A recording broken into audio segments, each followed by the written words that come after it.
അസ്സലാമു അലൈക്കും വറഹ്മത്തുള്ളാഹി തആല വബറകാത്തു. ജസീറിൻ്റെ മനസ്സിൽ ഹിജാബിയെക്കുറിച്ചുള്ള ചിന്തകൾ മാത്രമായിരുന്നു.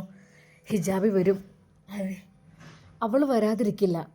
പക്ഷേ എൻ്റെ അനിയൻ സഫീറിനെ കണ്ടാൽ അവൻ്റെ സൗന്ദര്യത്തിൽ അവളങ്ങ് മയങ്ങിപ്പോയാൽ ഒരിക്കൽ പോലും പിന്നെ എന്നോട് അവൾക്ക് ഇഷ്ടമുണ്ടാവില്ല.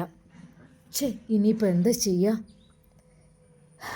എനിക്കാണെങ്കിൽ അവളെ എൻ്റെ ശരീരത്തിലേക്ക് അങ്ങ് പിടിച്ച പോലെ, അത്രക്കും അവളുടെ ആ ശബ്ദവും അവളുടെ ആ ഒരു കണ്ണുകളും അതെല്ലാം എന്നെ വളരെയധികം എനിക്ക് അറിയുന്നില്ല. ശരിക്കും ജസീറിൻ്റെ മാനസിക നില തന്നെ ആകപ്പാടെ തെറ്റിയെന്ന് തന്നെ പറയാം. പ്രേമത്തിന് കണ്ണും കാതുമില്ല എന്നൊക്കെ പറയൂലേ, അതുപോലെ തന്നെ അവൻ്റെ മറ്റു ചിന്തകളെല്ലാം ശരിക്കും മാഞ്ഞു പോയതുപോലെ. എന്നാലും അതാ നമ്മുടെ നൂർജഹാൻ ചോദിക്കുന്നു, നിങ്ങൾക്ക് എന്തു പറ്റിയത്? ഇങ്ങനെ അല്ലായിരുന്നല്ലോ. നൂർജഹാൻ അറിയില്ല. എന്നാൽ ഈ സമയം അതാ അവൻ പുറപ്പെടുകയാണ് തൻ്റെ പ്രിയതമയെ കാണുവാൻ വേണ്ടി. പക്ഷേ സഫീറെങ്ങാനും, എൻ്റെ അനിയൻ സഫീർ അവളെ കണ്ടു കഴിഞ്ഞാലോ, അല്ലെങ്കിൽ നേരെ തിരിച്ചോ അവനെ കണ്ടാൽ തീർച്ചയായിട്ടും അവൾ അവൻ്റെ കൂടെ കൂടും എന്നെനിക്ക് ഉറപ്പുണ്ട്. അതുകൊണ്ട് ഒരേ ഒരു വഴിയേ ഉള്ളൂ, സഫീറിനെ ആ നിമിഷം അവിടെ നിന്ന് പറഞ്ഞയക്കണം. അതെ, അവൻ്റെ ഇഷ്ടത്തിന് ജീവിച്ചോട്ടെ. എനിക്ക് പെണ്ണിനെ കിട്ടിയിട്ടുണ്ട്, നല്ലൊരു പെണ്ണിനെ. അവൻ്റെ ഇഷ്ടം പോലെ എങ്ങനെയാച്ചാൽ ജീവിച്ചോട്ടെ. സത്യം പറഞ്ഞാൽ ശരിക്കും സഫീറിനോടുള്ള പകയും ദേഷ്യവുമെല്ലാം ജസീറിൽ നിന്ന് അകന്നു പോയതുപോലെ. കാരണം ആ പെണ്ണിൻ്റെ വാക്കുകളും ആ ശബ്ദവും അവനെ ആകെ ലഹരി പിടിപ്പിച്ചിരുന്നു. എന്തെന്നറിയില്ല, ആ പെണ്ണ് അത് അവളെ കാണുകയെന്ന് വെച്ചാൽ ഒരു സ്വർഗം കിട്ടുന്ന പ്രതീതിയായിരുന്നു അവൻക്ക്. എന്നാൽ പോകുന്നതിന് മുമ്പായിട്ട്, അവൻ വീട്ടിൽ നിന്ന് ഇറങ്ങുന്നതിന് മുമ്പായിട്ട് ഒരിക്കൽ കൂടി ഹിജാബിയെ വിളിക്കുന്നു. ഹലോ ഹിജാബി, എവിടെ മുത്തേ? ഞാൻ വരാം. എങ്ങോട്ട് വരേണ്ടത്? പിന്നെ ഞാൻ പറഞ്ഞ ആളെ കാണാൻ. ഓ, അത് ഞാൻ കാണിച്ചു തരാം. പിന്നെ എന്താ, അവനെ കാണുന്ന ഇത്ര നിർബന്ധമാണോ നിനക്ക്? അതെന്താ അങ്ങനെ പറഞ്ഞേ? എന്നാലും ജസ്റ്റ് ഒന്ന് കാണുന്നതിന് തെറ്റില്ലല്ലോ. അല്ല, ഒരു പക്ഷേ നിന്നെ കണ്ടു കഴിഞ്ഞാൽ എൻ്റെ അനിയൻ നിന്നെ സ്വന്തമാക്കും എന്നുള്ള പേടിയുണ്ട് എനിക്ക്. അതുമാത്രമല്ല, എനിക്ക് സത്യം പറഞ്ഞാൽ റസിയ, ഞാൻ ഒരു കാര്യം പറയട്ടെ? എന്താ, പറഞ്ഞോളൂ. എനിക്ക് എന്താ, പറഞ്ഞോളൂ. എന്താ, ഒന്നും മടിക്കേണ്ട, കാര്യങ്ങൾ പറഞ്ഞോളൂ. എനിക്ക് നിന്നോട് ഒരുപാട് കാര്യങ്ങൾ പറയാനുണ്ട്. എന്നോടോ? ബെസ്റ്റ്, എന്ത് കാര്യമാണ്? അത് അറിയില്ല, ഒരിക്കലും അത് പറഞ്ഞാൽ എങ്ങനെ പറയണമെന്ന് എനിക്കറിയുന്നില്ല. പ്ലീസ്, നീ ദയവായി എന്നെ മനസ്സിലാക്കണം. മനസ്സിലാക്കാനോ? എന്താ, എനിക്കൊന്നും മനസ്സിലായില്ലല്ലോ. ഓ, പിന്നെ ഞാൻ നിങ്ങളെ കണ്ടിട്ടുമില്ല, ജസ്റ്റ് ഒന്ന് അവിടെ വെച്ച് കണ്ടു എന്നല്ലാതെ അപ്പോഴേക്കും പരിചയപ്പെടാൻ വന്നു. ഓക്കെ, കുഴപ്പമൊന്നുമില്ല. പിന്നെ എന്താ പറയേണ്ടതെന്ന് പറഞ്ഞത്? ഹിജാബി, എനിക്ക് നിന്നോട് പറയാനുള്ള കാര്യം ഇന്ന് രാത്രി പറയാം. അതെന്താ ഇപ്പോൾ പറഞ്ഞാലേ? ഫോണല്ലേ, ആരും കാണില്ലല്ലോ, കേൾക്കില്ലല്ലോ. നോ പ്രോബ്ലം, പറഞ്ഞോളൂ. റസിയ, ഞാൻ പറഞ്ഞാൽ ഒരു പക്ഷെ നീ എന്നെ ഉപേക്ഷിച്ചാലോ? ഓ, പിന്നെ അല്ലെങ്കിൽ സ്വന്തമായിട്ടൊന്നുമില്ലല്ലോ. പിന്നെ ഞാൻ ഒരു കാര്യം പറയാം. എന്തായാലും എന്നോട് പറഞ്ഞ വാക്ക് പാലിക്കണം, അതാണ് ഏറ്റവും വലുത്. പിന്നെ വാക്ക് പാലിക്കുന്നവരെ റസിയയ്ക്ക് ഇഷ്ടമുള്ളൂ കേട്ടോ. വാക്ക് പാലിക്കാത്തവരെ എനിക്കിഷ്ടമല്ല. എന്തൊക്കെയാണ് പറയുന്നത്?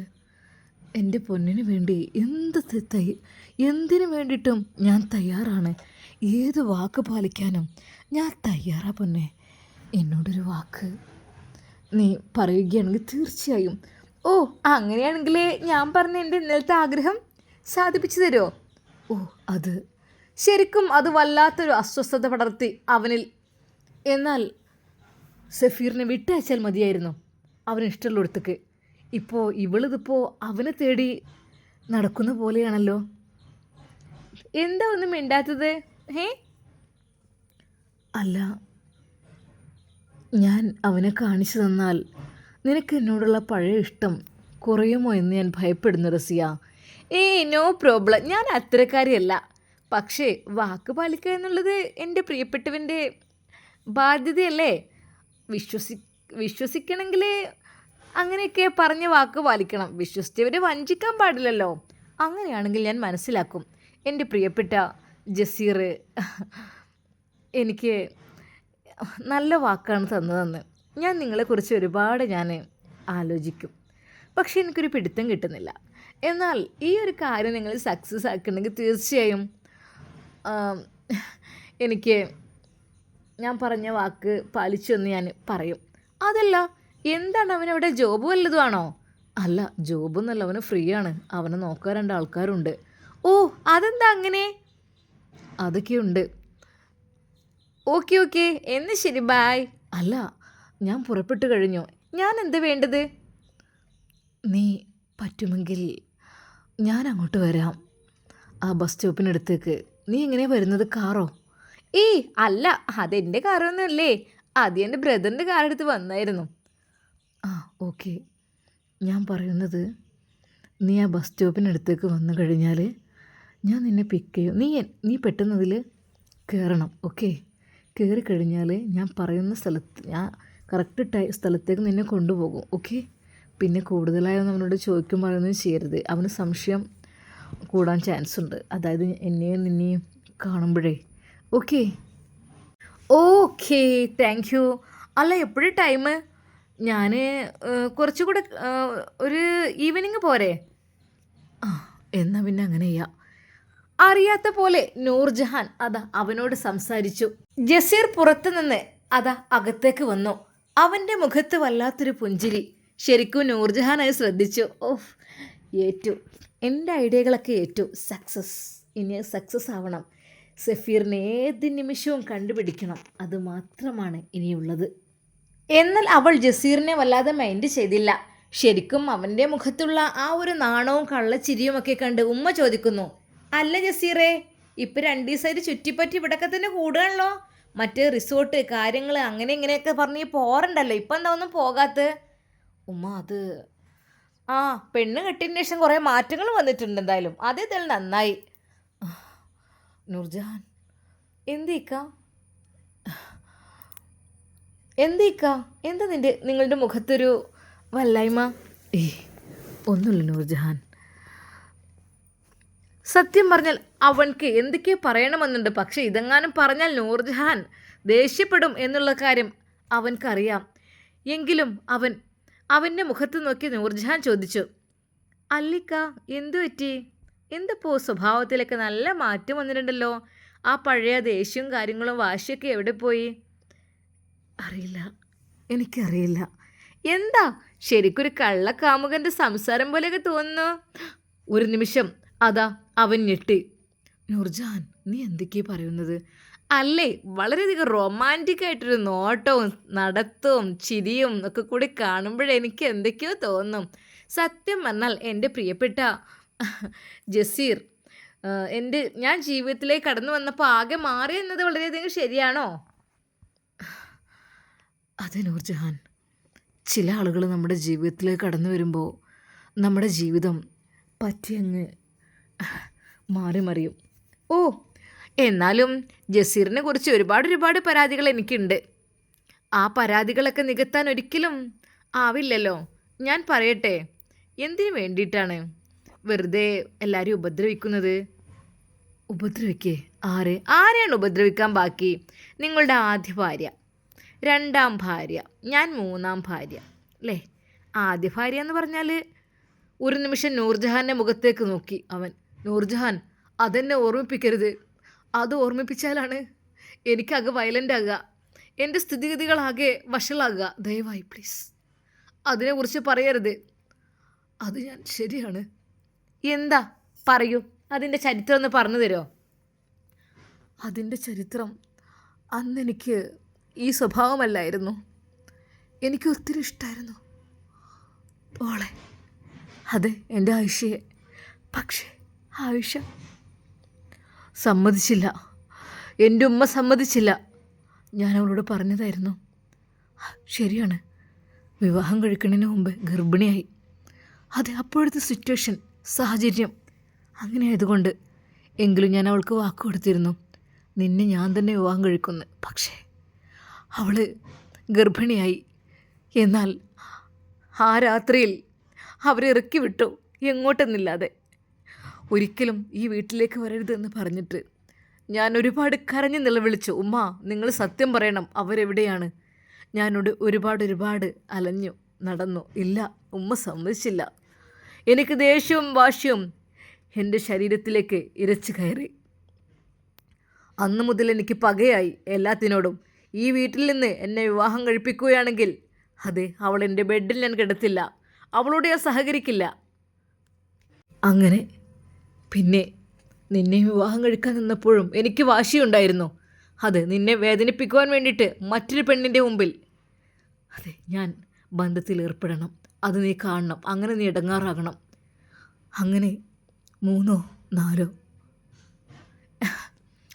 ഓ പറഞ്ഞോളൂ, നോ പ്രോബ്ലം. അതെൻ്റെ ജീവിതത്തിൽ. പിന്നെ വേറൊന്ന്, പിന്നെന്താ, ഹാദിയ, ആ പെണ്ണിൻ്റെ കാലുകൾ ഒടിച്ചതോ? അത് എല്ലാം പകയാണ്, ദേഷ്യമാണ്, വാശിയാണ്. എൻ്റെ ആദ്യ ജീവിതത്തിൽ വന്നൊരു ഷോക്കാണ് ഇതിനെല്ലാം കാരണം. അതെൻ്റെ മനസ്സിൽ ഇപ്പോഴും ഒരു കൊലയാളിയെ സൃഷ്ടിക്കുന്നു. നൂർജഹാൻ, ഒരു നിമിഷം ഞാൻ നിന്നെയും കൊല്ലും. പക്ഷേ ഇപ്പോഴെൻ്റെ മനസ്സങ്ങനെയല്ല. ആകപ്പാടെ മാറ്റം വന്നിരിക്കുന്നു. മൊത്തത്തിൽ എന്തെന്നില്ലാത്ത ഒരവസ്ഥയാണ് എനിക്കിപ്പോഴുള്ളത്. എനിക്കറിയുന്നില്ല എന്താണെന്ന്. എനിക്കെന്താണ് സംഭവിച്ചതെന്ന് അറിയുന്നില്ല സത്യമായിട്ടും. ഇപ്പോഴെൻ്റെ മനസ്സ് പഴയ പോലെയല്ല നൂർജഹാൻ. എനിക്കൊരുപാട് മാറ്റങ്ങൾ വന്നിരിക്കുന്നു നൂർജഹാൻ. പ്ലീസ് നൂർജഹാൻ. ശരിക്കും നൂർജഹാൻ അവൻ്റെ കണ്ണുകളിലേക്ക് നോക്കി. എന്നാൽ ആ കണ്ണുകളിൽ അതാ അവൻ കാണുന്നു തൻ്റെ ഹിജാബിയുടെ കണ്ണുകൾ. അവൻ ആ കണ്ണുകളിലേക്ക് സൂക്ഷിച്ചു നോക്കി. നൂർജഹാൻ, റസിയ, റസിയ. അറിയാതെ അതാ അവളുടെ കണ്ണുകളിലേക്ക് നോക്കിയപ്പോൾ അവൻ അവളുടെ കണ്ണുകളിൽ റസിയയെ കണ്ടു. എന്താ ഇങ്ങനെയൊക്കെ നോക്കുന്നത്? അപ്പോൾ തന്നെ നൂർജഹാൻ ഒന്ന് മാറിയിട്ട് ഒരു മെസ്സേജ് അയച്ചു. അവനൊന്ന് ഞെട്ടി. പെട്ടെന്ന് ഫോൺ എടുത്തു. അവൻ മാറി നിന്നു. എവിടെ എവിടെ? എപ്പോഴാ വരിക? ഞാൻ എപ്പോഴോ ബസ് സ്റ്റോപ്പിൻ്റെ അടുത്തേക്ക് വരേണ്ടത്? ശരിക്കും അവൻ്റെ കൈകാലുകൾ വിറച്ചു. എന്നാൽ അറിയാതെ അതാ നൂർജഹാൻ അവനെ നോക്കി. ശരിക്കും നൂർജഹാനെ കണ്ടപ്പോൾ അവൻ മാറി. ഇക്ക, എൻ്റെ മെസ്സേജോ കോളൊക്കെ വരുന്നല്ലോ. അതെൻ്റെ ഫ്രണ്ടാണെന്ന് തോന്നുന്നു, നോക്കട്ടെ. നൂർജഹാൻ, ഞാനിപ്പോൾ വരാം. എന്താ ഇങ്ങനെയൊക്കെ? ഇങ്ങനെ ആയിരുന്നില്ലല്ലോ, ഭയങ്കര സ്മാർട്ടായിരുന്നല്ലോ, എന്തു പറ്റി? എപ്പോഴും ജസീർ നല്ല ദേഷ്യവും വാശിയുമുള്ള കൂട്ടത്തിലായിരുന്നല്ലോ. ഇപ്പോൾ ആകെ റൊമാൻറ്റിക് ആയിട്ടൊരു പാവമായതുപോലെ. എന്താ പറ്റിയത്? അത് ഞാനിപ്പോൾ വരാം. എങ്ങോട്ടാ? അത് എനിക്ക് ഒരിടം വരെ. പിന്നെ എന്നാ പോയിക്കോളൂ, ചായ വേണ്ടേ? അത് ഇപ്പോൾ വേണ്ട. ശരിക്കും നൂർജഹാനോട് അത്ര അലിവോടുകൂടെ ജസീർ സംസാരിച്ചിട്ടേ ഇല്ലായിരുന്നു. അവൾക്ക് തന്നെ തൻ്റെ ഭർത്താവിൽ വന്ന ആ ഒരു മാറ്റം കണ്ട് അവൾ അത്ഭുതപ്പെടുകയായിരുന്നു. എന്തായാലും അങ്ങനെ അതാ അവൻ പുറപ്പെടുന്നു. നല്ല അടിപൊളി സ്പ്രേ അത്രയൊക്കെ അടിച്ചിട്ടാണ് പോകുന്നത്. ഇത്രമാത്രം? എന്തൊരു സ്മെല്ലാ! എന്തൊരു ലുക്ക്! ഹെയർ സ്റ്റൈലൊക്കെ അടിപൊളി. ശരിക്കും നല്ല മൊഞ്ചനായിട്ടുണ്ടല്ലോ. എന്താ, പെണ്ണ് കാണാൻ പോവാണോ? നൂർജഹാൻ്റെ ആ വാക്കുകൾ കേട്ടപ്പോൾ അവൻ ഒന്ന് നാണിച്ചു. പെണ്ണ് കാണാനോ?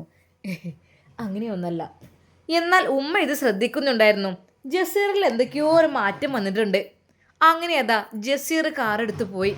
ഉമ്മ പറഞ്ഞു, നൂർജഹാൻ, ജസീറിന് നല്ല രീതിയിൽ മാറ്റം വന്നിട്ടുണ്ട്. നീയാണോ അവനെ മാറ്റിയെടുത്തത്?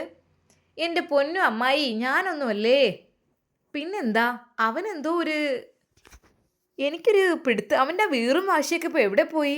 ഭയങ്കര റൊമാൻറ്റിക് ആണല്ലോ എപ്പോഴും. ശരിക്കും അതെ, തൻ്റെ പ്രിയപ്പെട്ട ഹിജാബിയെ കാണുവാൻ വേണ്ടിയിട്ടാണ് ജസീർ പോകുന്നത്. അവളിലൂടെ ആ ഒരു സ്നേഹം അവനക്ക് ഒത്തിരി ഇഷ്ടമാവുകയാണ്. എന്തെന്നറിയില്ല, എത്ര പ്രണയങ്ങളുണ്ടായിട്ടും ഇതിനോളൊന്നും വരുന്നില്ല. അവളുടെ ആ മിഴികൾ അത് തന്നെ നോക്കുമ്പോൾ തൻ്റെ ശരീരത്തിലേക്ക് എന്തോ ഒന്ന് കയറി ചെല്ലുന്നത് പോലെ തോന്നാണ്. എനിക്കറിയുന്നില്ല, വല്ലാത്തൊരു. അവൻ ആ കാർ യാത്രയിൽ ഹിജാബിയെക്കുറിച്ച് തന്നെ ഓർത്തു. അതെ, തൻ്റെ റസിയ, തൻ്റെ ഹിജാബി. റസിയ, ഞാൻ നിന്നെ സ്വന്തമാക്കട്ടെടി. നീ എൻ്റേതാവുമോ? എനിക്ക് അത്രക്കും നിന്നോട് മുഹബത്ത് കൂടി പോവുകയാണ്. എന്നാൽ ഈ സമയം അതാ റസിയ മെസ്സേജ് അയക്കുന്നു. ഹലോ, എങ്ങോട്ടാണ് വരേണ്ടത്? അത് ഞാൻ പറയാം. ഞാനൊരു ലൊക്കേഷൻ വിട്ടു തരാം, നീ അങ്ങോട്ട് വരണം. ഓക്കെ. അതോ ഞാൻ വീട്ടിലേക്ക് വരണോ പിക്ക് ചെയ്യാൻ വേണ്ടിയിട്ട്? അല്ലോ, അത് വേണ്ട, ബാപ്പ കാണും, ബാപ്പ തല്ലിക്കൊല്ലുട്ടോ. വേണ്ടാത്തിന് നിൽക്കല്ലേ. ആ, ഇല്ല പെണ്ണേ. പിന്നെ മറക്കല്ലേട്ടോ, നീ പറഞ്ഞ ആളെ കാണിച്ചു തരാനേ. ആ, അത് ഒന്ന് കാണാൻ വേണ്ടിയിട്ടാണേ. ആയിക്കോട്ടെ, നീ ഒന്ന് വന്നാൽ മാത്രം മതി. എന്നാൽ അവൻ്റെ ചിന്തകൾ മാറി മറിയുന്നു. സഫീറിനെ കാണുമ്പോൾ അവളുടെ മനസ്സൊരു പക്ഷേ മാറുമോ? എന്നോടുള്ള സ്നേഹം അവൻക്ക് നേരെ പോകുമോ? എന്നാൽ ഒരു വട്ടം കാണിച്ചു കൊടുത്തിട്ട് പിന്നീട് സഫീർ എന്നുള്ള ആ ഒരു സംഭവം അങ്ങ് ഇല്ലാതാക്കണം. അതായത് അവൻ ഇനിയും ഞാൻ തടവിൽ വെച്ചുകൊണ്ടിരുന്നാൽ അവൾ വീണ്ടും കാണണമെന്ന് പറയുമ്പോൾ എനിക്ക് കാട്ടിക്കൊടുക്കാതിരിക്കാൻ പറ്റില്ല. അതുകൊണ്ട് തന്നെ അവനെ പറഞ്ഞു വിട്ട് അവൻ നാട് വിട്ടു പോവുകയാണ് എന്ന് പറയണം. സഫീറിനെ ഇതിൽ നിന്ന് ഫ്രീ ആക്കണം, അല്ലെങ്കിൽ റസി എനിക്ക് നഷ്ടപ്പെടും. അവൻ്റെ ചിന്താഗതി അങ്ങനെ ആകുന്നു. എന്നാൽ ഈ സമയം നൂർജഹാൻ അവൾ പുറത്തേക്ക് ഇറങ്ങി. ഉമ്മയോടൊന്നും പറഞ്ഞില്ല, അല്ലെങ്കിൽ ഉമ്മയോട് പറഞ്ഞിട്ടെന്താ, വല്ലാത്ത അമ്മായിയാണ്, പലതും പറയും. അവൾ അവിടെ നിന്നിറങ്ങി അവളുടെ ബാഗിൽ കരുതിയിരുന്ന ആ ഒരു ഡ്രസ്സ് അവൾ അണിഞ്ഞു. അവൾ നേരെ ബസ്സിനാണ് പോയത്. അവൾ ബസ്സിലേക്ക് കയറുവാൻ വേണ്ടി പോകുമ്പോൾ നേരെ റിസ്വാനിയെ വിളിച്ചു. ഹലോ മോളെ റിഷു. ആ നൂറുത്ത, അതെ ഞാൻ കാണാൻ പോവാണ് കേട്ടോ നിൻ്റെ ഹസ്ബൻഡിനെ. പിന്നെ എന്തുണ്ടെങ്കിലും എല്ലാ ഡീറ്റെയിൽസും ഞാൻ അറിയിക്കാം കേട്ടോ. തൽക്കാലം ഇപ്പം നീ വരണ്ട, ഞാൻ തമ്മിലുള്ളൊരു കളിയുണ്ട് ഇതിൽ. ഈ ഒരു കളി വിജയിച്ചു കഴിഞ്ഞാൽ നമുക്ക് ഷഫീറിനെ സ്വതന്ത്രമാക്കാം, എന്നിട്ട് ബാക്കി കളി ഞാൻ കളിക്കും കേട്ടോ. ഓക്കെ ഓക്കെ ഏട്ടാ. അല്ല പഠിച്ചോനെ, എന്തുണ്ടെങ്കിലും അറിയിക്കണം കേട്ടോ. ആ ഓക്കെ മോളെ, തീർച്ചയായും. അങ്ങനെ അവൾ ഹിജാബ് അണിഞ്ഞുകൊണ്ട് ബസ്സിൽ കയറി. ബസ് യാത്രയാവുകയാണ്. നോക്കിയപ്പോൾ അവന് ലൊക്കേഷൻ അനുസരിച്ച് അയച്ചിട്ടുണ്ട്. ആ ലൊക്കേഷൻ അനുസരിച്ച് ഇനി നെക്സ്റ്റ് 2 സ്റ്റോപ്പ് കഴിഞ്ഞിട്ടാണ് ആ ഒരു ലൊക്കേഷൻ. അങ്ങനെ ഹിജാബ് അണിഞ്ഞ നമ്മുടെ റസിയ എന്ന നൂർജഹാൻ ആ സ്റ്റോപ്പിൽ ബസ് ഇറങ്ങുവാൻ ഒരുങ്ങുന്നു. അടുത്ത സ്റ്റോപ്പാണ്. ആ ഓക്കെ മാഡം. അങ്ങനെ നെക്സ്റ്റ് സ്റ്റോപ്പിൽ അവൾ ബസ് ഇറങ്ങുന്നു. ആ ബസ് സ്റ്റോപ്പിനടുത്ത് റോൾസ് റോയ്സ് കാറിൽ നമ്മുടെ ജസീർ കാത്തിരിക്കുന്നു അവൻ്റെ പ്രിയപ്പെട്ട ഹിജാബിയെ ബസ് ഇറങ്ങുന്നത്. എന്നാൽ ആ ബസ്സിൻ്റെ തിരക്കിനിടയിൽ നിന്ന് മനോഹരമായ കണ്ണുകൾ ഇറങ്ങി വരുന്നു. കറുപ്പ് ഹിജാബ് ധരിച്ച ആ പെണ്ണിനെ അവൻ കാറിൻ്റെ ഗ്ലാസ് താഴ്ത്തി ഒന്നുകൂടെ ശ്രദ്ധിച്ചു നോക്കി. എൻ്റെ ഹിജാബി, എൻ്റെ റസിയ, ഒന്ന് വേഗം വാ പൊന്നേ. ഒരു നിമിഷം അവൻ മന്ത്രിച്ചു. ഇൻഷാ അല്ലാ, നമുക്കിതിൻ്റെ ബാക്കി ഭാഗം നാളെ കാണാം. എന്തായിരിക്കും ഇനി നടക്കാൻ പോകുന്നത് നമുക്ക് കാത്തിരിക്കാം. അതുവരേക്കും എല്ലാവർക്കും അസ്സലാമു അലൈക്കും വറഹ്മത്തുള്ളാഹി തആല വബറകാതുഹു.